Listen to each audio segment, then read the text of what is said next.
sakto afternoon mga kasakto. So mga kasakto, andito tayo ngayon sa Biguac Mountain Resort sa Canlaon City, Negros Oriental.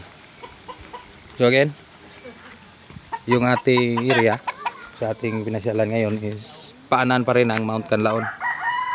So yun ang Mount Canlaon, still active level 2 pa rin, pero dito sa ating area continue pa rin yung operasyon ng kanilang paliguan. So dito mapapansin natin na hindi umabot yung abo. So yan, napakaganda. So yun, silip natin dito sa labas. So napakapamura yung entrance. Yung entrance dito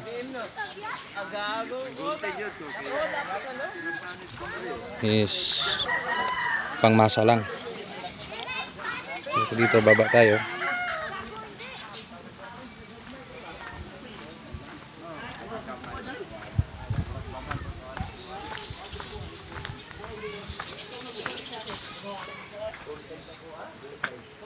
So ito lang yung kanilang babayaran mo kung dito ka. So napaka mura at wala kang gastos. So may mga resort rules din sila. Yan. So at may available din sila na pagkain.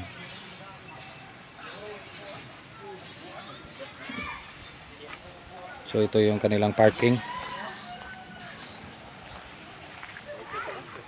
So nakaganda dito guys, sa baba lang ng Mount Canlaon ito naka-locate.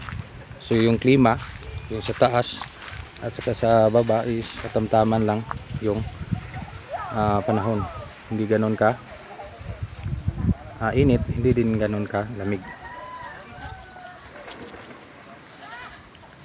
So yan, napakaganda yung view. So yun, patuloy yung bulkan na pag-aalboroto. Pero ito sa baba is gumaganda na. So marami din tayong napansin sa kanilang paliguan. Ito yung pinakapansin natin, yung agarwood o tinatawag sa atin na dapnisan. So ito yung pinaka attraction ko rito na napansin. So, sabi ng kakilala ko rito, nabibili din nila ito sa mahal na halaga. So pansin din natin yung kanilang pag-i-imports.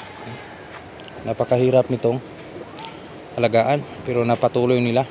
May bagyo na dumaan, so patuloy pa rin yung kanyang. So ito yung may-ari guys, dumating na. So pare, pwede malaman yung presyo nito kapag bili mo sa seedlings ba? So sa ngayon guys, yung kanilang facility napakaganda. Pansin natin yan. Sa ilalim ng alert level 2 ni Bulkan, patuloy pa rin nag-operasyon yung kanilang resort. So mapansin natin yung mga tao is marami pa rin. So ito yung kanilang entrance. Yan, pasok.